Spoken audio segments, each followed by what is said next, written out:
Drag is my fantasy. When I'm in drag, it's like being a superhero. As much as it was not the greatest thing I'd ever done, I had a blast, and literally that's when it started. It's an intense job. It's not just the glitter and the fancy hair and the heels and dancing around. When I first started, I had no idea where to start. When I came out initially, like as gay, my mother said, I can handle you being gay, that's not a big deal. Please don't wear dresses and wigs. Men, unfortunately, were the ones who invented drag. And drag queens are the keepers of our history. They are literally the glue that holds our community together. And Shakespeare was the first to really integrate that into the public. You know, drag queens are the ones that stood with the trans women arm in arm, you know, during the riot. They were the ones who helped support and give the voice. It's not just about dressing up like a woman and prancing around on stage. Why are you doing it? What is the purpose of your drag? It doesn't matter how you become a queen.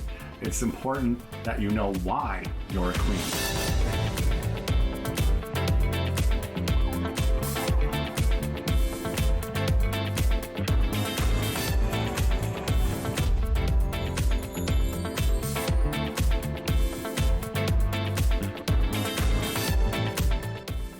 So to make our shape, we stuff our pants with these things. Now, these are my hips, so they're shaped kind of like a bean, and that tells me how to put them on. So this particular one goes in my pants, or underneath my tights, like so. I think for Johnny and Eclair, it was an opportunity for me to present a side of my acting that I had never done before. Eclair gave me an opportunity to come out of a box. She used to be a little more rude and vulgar than Johnny. She's since, you know, softened that up, and now everything is done with wit and class and style. But it's an extension of me. It's something I enjoy doing, and when I can get the reaction from the audience, that live clapping, the laughing, crying if I'm doing a dramatical number, that's what's most important. I'm giving these people the show that they came to see. Adore you and what you saw. I'm just a nun with nothing to give you but all. I didn't learn about drag until probably the late 80s. But it never occurred to me at that point in my life that I would end up being on stage, dressed as a woman, with a national title under my belt and other things. Well, I guess when I hit 30, I stopped dancing professionally.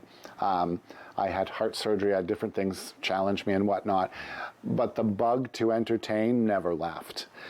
And one night, a friend of mine was like, oh, you know what, you know that I do drag. And I'm like, what? I'd worked with this person for a couple of years, and he's like, yeah, come on, there's a show, I could use a co-host, you know, it'll be fun, don't worry about how you look.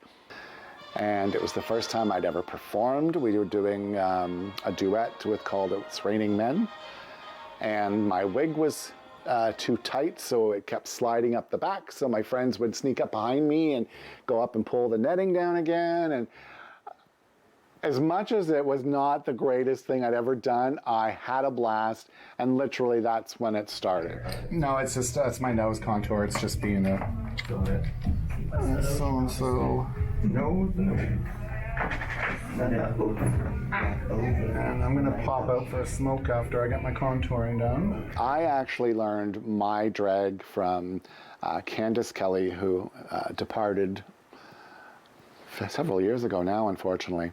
And Fahrenheit, who is been involved with Call Me Mother, and she is just an internationally renowned queen.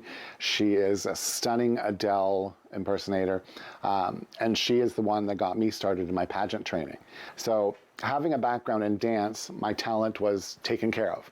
So they blessed me with their knowledge Candace was just an excellent drag entertainer, and Fahrenheit had won title after title at this point. So they were the one that gave me my start, my professional start. And it just kind of went from there. The first Pride event I did, well, it's funny actually, I didn't have anything appropriate to wear. This is how, Rita was actually the first person that came into it. And I said, hi, I got your name from this person, and this is what I need. And she kind of was like, oh, really? You're a drag queen? And I'm like, yes. The dots are happy. And everyone says, Rita, you're like the dots. You're always happy. You always enjoy being in wherever you are. I guess it was, oh my goodness, 7 or 8 years ago.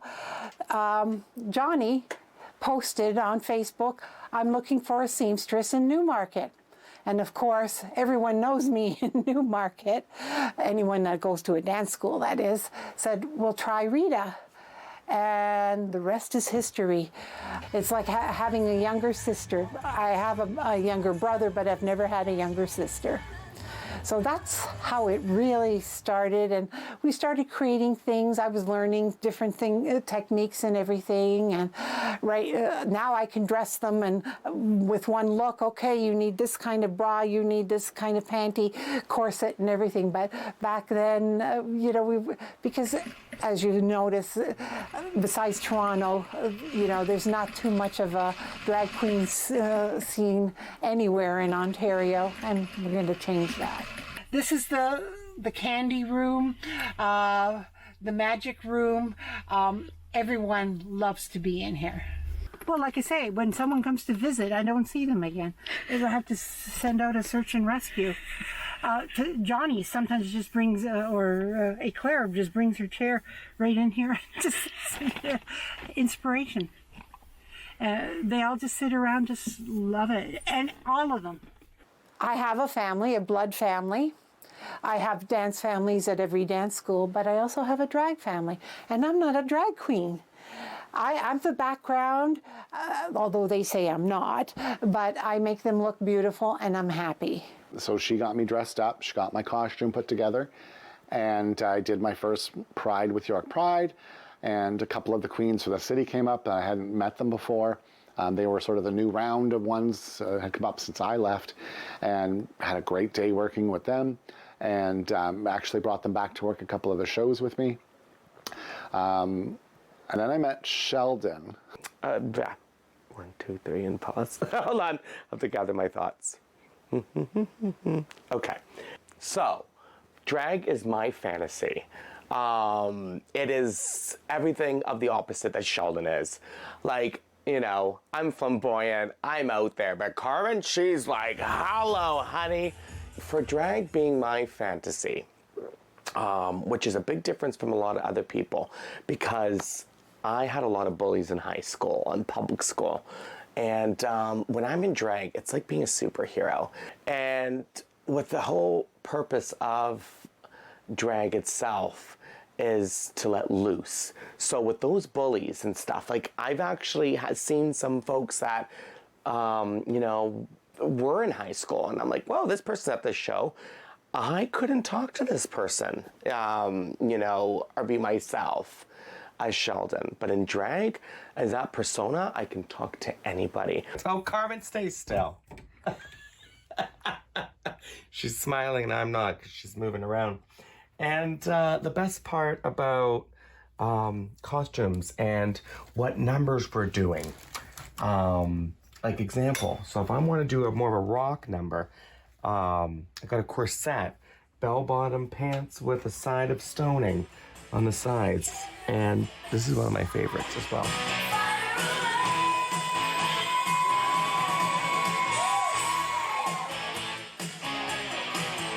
And finally in 2017, that's when I met Eclair Devereaux, my drag mother, who is my mentor. She is the holder of the family. She's the matriarch and a teacher. I just basically, I was so nervous. So she says, why don't we'll make a day I'll put a pot of tea on. You a tea or coffee drinker, you know? And I said, I like my tea. And she said, why don't you come over and we'll have a chat. Jam with This Is Me, then Athena, Carmen, I need my song. That's all I need to know. Big Time. Oh, you've got it in front of you. Oh, I wondered why you knew so much. So another big part of not just doing drag itself, it's the importance of family. And I did lose my mother when I was 16 to cancer.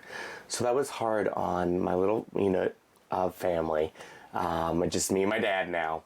And, you know, when I did meet Claire, like I said, meeting her at my first show and communicating with her, and then finally spending time with her and just becoming a better person.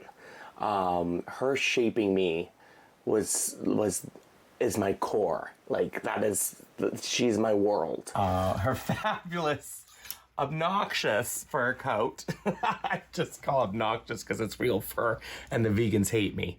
I know. But it's from the 70s. It was my mother's. And it was actually pleated with her name. My mother's name was Dina Weisbecker. And this was actually from the 70s. So it's raccoon, it's fur, fox, right? Now, myself, I would never buy new fur. This is old fur. This animal would have been gone, long gone, or in someone's belly, girl. So we're good. We're good. Carmen must have quit drag 1,000 times. But she always persevered and she always stuck with it. Even though at the time his costumes and his antics were not something a Devereaux would do, I still saw a spark. There was just that little bit of creativity, and I went, I can work with this. This is the first time in a year that the entire family's been together. Yay. The last time we did it was at Grist Mill when they were our backstage assistants. A couple years later, I did another show for York Pride, and that was last minute. And by this time, I'd worked with Rita for a couple of years and had her costume starting to collect. And Jacob Gall from York Pride called and he said, hey, we have a show tonight. Can you do it? And I'm like, oh, okay, short notice. Yep, I'll get it together. And I remember getting out of the car, and I had worn my costume to the gig because this was my first real gig outside of the bookings I'd had, and I was at a special event center, the whole bit. So I turned and looked in the windows, and I could see this other queen, and she was kind of skinny, but she was wearing fringe too. And I'm like, oh, okay, I like her already. She's in fringe. And so I walked in, and Jacob came running up and grabbed my suitcase, and we call them drag bags, back before rock and roll existed. And he grabbed my luggage and took it in, and that's when I met Adam, or Athena. And she came up, she gave me a hug. She's like, oh my God, I love your fringe. And I said, yours is great too. And we did the show together and just hit it off. Did you erase the other a couple of times? Yes. You already did, okay. And then reset. Let's see if I can give you a brow lift at the same time as covering what you've already done. I think for every young drag artist, whether you're thinking about it or you've done it a couple times and you're thinking about continuing, I always said with Johnny, and we've had that convo, you almost come to a crossroads. There's certain parts of your drag career where you need to make a decision, and that's continue or stop. For that, you need to ask yourself, what am I doing this for, and do I want to do this for, say, 20, 30 years kind of thing, right? It's an intense job. It's not just the glitter and the fancy hair and the heels and dancing around. I would say it's the full experience of the human experience when you do drag, really it is. I realized that when I started drag, a lot of the parts that made Adam were also coming out in other ways as well, both in my hairdressing and hair color and makeup and fashion, and I was a dancer and a gymnast, so I really wanted to take all of me and apply it to something in my life. So yeah, the different people idea kind of thing, creating a completely different persona and showing people that you know, it's art and it's a form of expression, and that we all have that kind of version in ourselves. It doesn't even have to be drag, hair, makeup related. It could be just doing your makeup in such a weird way, but it's uniquely you. And that's the reason I really wanted to do drag, was to almost drag and pull out of people their own weirdness, their own differences, right? Their own uniqueness. I would say my friends like to say they like the weird. They don't go the simple way. Gotta give myself an upper lip first. I identify as someone who's androgynous. So I'm very much in tune psychologically and physically. I display feminine and masculine features. Like I said, physically and emotionally. And when you revert back to history, you remember that men, unfortunately, were the ones who invented drag. And Shakespeare was the first to really integrate that into the public. It was actually more of a social thing where women weren't even given the respect to perform as artists. And artists weren't even looked at as being respectable people, unfortunately. I have a lack of announcements, but I'm waiting. So I'm just like, yeah, we're busy. Good. That's what we want. I'm now booking us into September. I'm not complaining. That's how our little drag family actually started, sort of indirectly. Originally was just the three of us. And the more we worked together, the more we got closer, and we would go by the Devereaux Dolls. We had a weekly show here in Newmarket. We were going up to Bradford. At that time it was weekly, and then once we stopped Bradford, we started picking up a bit more here. And then Jem was next, Jem Doche. We were doing shows at Big Daddy's, and we had an amateur night. And I remember that Jem, unfortunately, is blind as a bat without her glasses. So we've had to make a few adjustments to costumes and things, and with her lashes, because with drag lashes, you cannot, you can't put glasses on with them, like, because they're so long, right? And so I went to tip her, and I was standing on the floor holding up my 5, and she couldn't see. There was just sort of gray areas and things, like, all blended together. And somebody yelled out, "Jem, grab your tip." And afterwards, she came up and she's like, "I'm so sorry, but I'm blind without my glasses." And I'm like, the fact that you get on stage knowing you're blind and you're still willing to put on a show, that to me shows you're really serious. Well, I've done a few shows on my own where I produce, but this is like the biggest that I think I've done. So I'm nervous, I'm excited, and I just know, but I know everyone here is gonna like kill it, so I'm not as nervous as I should be. Basically, there's like, for Lucas to transform into Jem, or let Jem kind of be who she is, it just takes a lot of work, a lot of practice, and just a lot of preparation. If I don't schedule things properly, then Jem doesn't get her chance to kind of be the best she can be, and has to be like just out there with like, you know, one shade of eyeshadow and then just one color lipstick and then hope for the best. When I first started doing drag, I've only been doing drag for 4 years.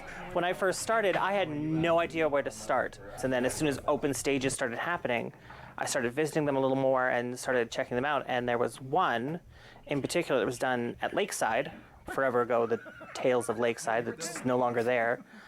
And it was hosted by the Devereaux Dolls. So I went, I showed up, and I did my best for the time. I've improved greatly, and from there I started talking with Carmen more. Carmen actually got me some shows with her at Big Daddy's, just on amateur nights, just to come help out, work for tips, and really help fill out the cast, which put me into Eclair's eyesight, and she kept watching me, and eventually her and I started to develop like a nice mother-daughter relationship, a mentor-pupil relationship.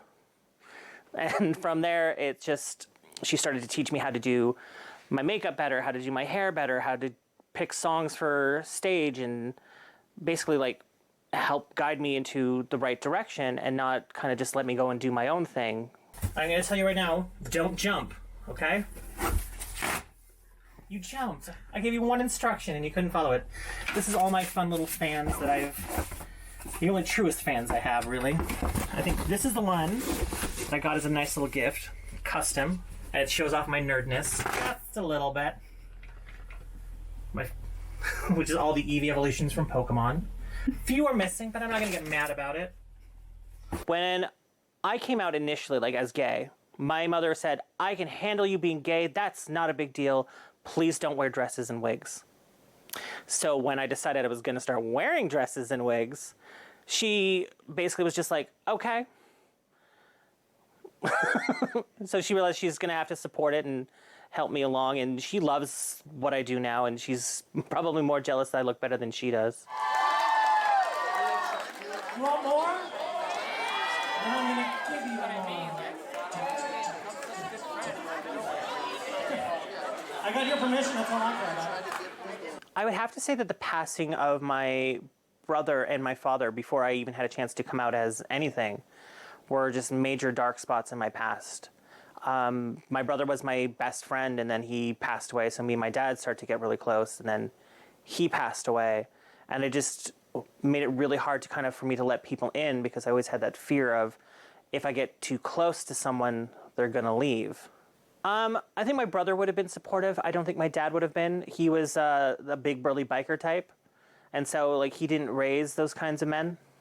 It's one of those things, like it's a hypothetical, like what if, like how do you tell people who aren't around anymore that this is what I am and this is who I am?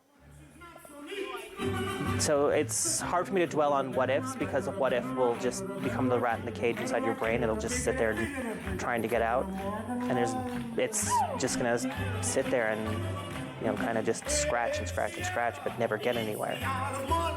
So we've got the four of us now, and I had met Justine a couple of times. And I remember Justine coming up to me, I'm sitting at the table, and she's like, all right, Mama, read me. And I'm like, what? And she's like, tell me, okay, how do I look? And I remember Karma going, oh no, honey, you don't want it. And she's like, no, I need to hear it. I'm not gonna learn anything. And that, boom, right there is like, okay, she's asking for help because she wants to learn. So that stuck with me. And then all of a sudden it's like, nope, sorry. Guess what? Sorry. Who is it? Is Jeffrey in here? Nope. No, when I first started doing drag, it was for the performance. I didn't understand drag and what it meant. And drag queens are the keepers of our history. They are literally the glue that holds our community together.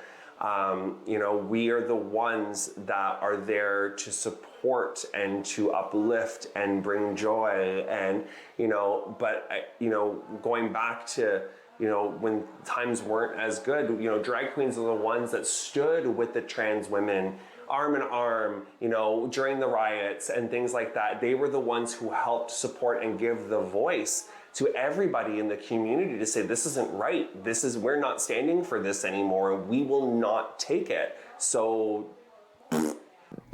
sexuality, gender identity, and performance are all different things. I have never myself as Mitchell found the confidence to feel like I'm an attractive person. As Justine, she has helped me feel my oats per se and kind of like get that kind of swagger. And now as Mitchell on my day-to-day, I'm super confident and I know who I am and I love how I look, and I look in the mirror and I can say, hey, how you doing, right? So it's kind of one of those things. But yeah, no, it's really important for this growth, you know what I mean? We all need to grow as individuals in our day-to-day life, but having her has really helped me evolve in my personal life and in my professional life. No, I couldn't do what I do without my husband. My husband is my everything. He's my husband, he's my best friend, he's my PA, he's my editor, he's my social media manager. He does everything for me. I'm actually not gonna lie, I'm a little nervous. Why? Because this is a big show. You're good. You know it. All right, let's make. You just do what you always do. Turn it out? Yeah. It's like anything in life. It's all about navigating, and you have to get through the rough waters in order to get to the calm blue ocean. And we're starting to get to that portion of our life now, which is really good, so. I told you I was doing a call out tonight. Ladies and gentlemen, I'm not doing a call out. special gift from me to you and the House of Devereaux. Ladies and gentlemen, Queenie, your own rock and roll.